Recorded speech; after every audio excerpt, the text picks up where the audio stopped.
Kadrun pasti bangga, Hak Rizik diangkat Jokowi jadi Menteri Agama. Ditulis oleh Sardi di Siwar.com. Orang stres ternyata tidak ada habisnya, pun tidak ada matinya.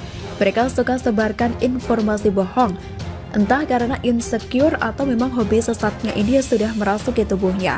Jadi beberapa hari lalu, ada sebuah video YouTube yang isinya sampah tak bermutu.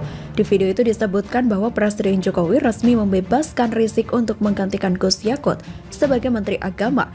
Tidak perlu tahu siapa pengunggahnya, biar channel ini tidak perlu dapat panggung dan mati sendiri. Video tersebut berjudul Habib Rizik jadi Menak. Jokowi dan DPR sepakat bebaskan HRS dan langsung dilantik jadi Menak gantikan Yakut. Pada thumbnail video juga terlihat bahwa Presiden Jokowi yang menggenggam tangan Ma'ruf Amin dan Habib Rizik itu adalah editan. Aslinya adalah foto Jokowi menggenggam tangan Ma'ruf Amin dan Habib Lutfi yang berasal dari artikel berjudul Genggaman Tangan Jokowi dengan Habib Lutfi dan Kiai Haji Ma'ruf Amin yang terbit di situs detik.com pada 24 Februari 2018.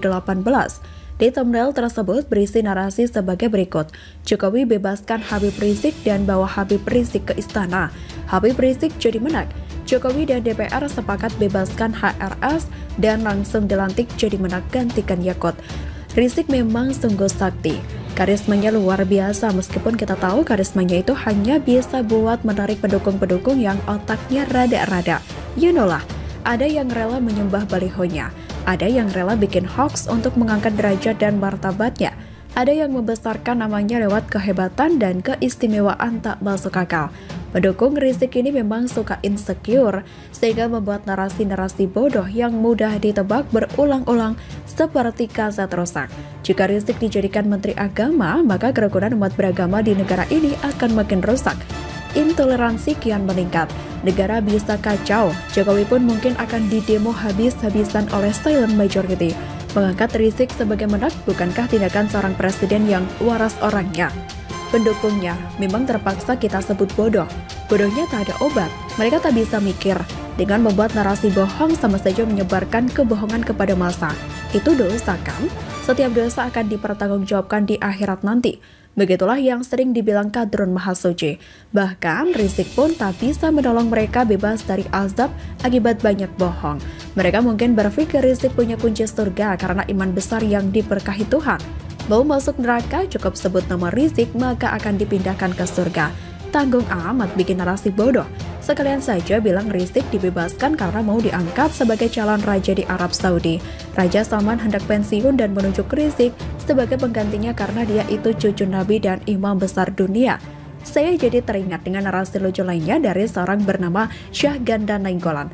Dia mengatakan pembebasan bersyarat Rizik karena tekanan pemerintah Amerika Serikat terhadap pemerintah Indonesia. Narasinya sampah. Katanya asal muasalnya adalah adanya rilis HAM yang dikeluarkan Kementerian Luar Negeri Amerika Serikat awal tahun ini, meliputi kasus Rizik dan juga kasus penembakan laskar FPI di kilometer 50.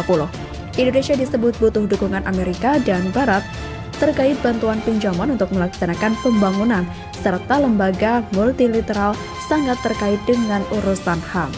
Cerita-cerita sampah seperti ini sebenarnya sudah sering masuk ke telinga kita. Bagi yang waras dan otaknya masih belum korslet, pasti akan langsung tahu kalau cerita ini hanyalah imajinasi dan ilusi dari pendukungnya yang memang suka menghayal terlalu tinggi. Imajinasinya seperti ini ngalah-ngalahin imajinasi para penulis novel fantasi atau penulis naskah film Hollywood. Mereka insecure. Mereka sadar Rizik saat ini sudah menjadi salah satu orang paling hina di negara ini. Mereka mungkin malu, sehingga mereka berbuat segala cara untuk mengangkat nama Rizik setinggi-tingginya demi mengcounter berbagai kebobrokan yang sudah melekat dalam diri Rizik.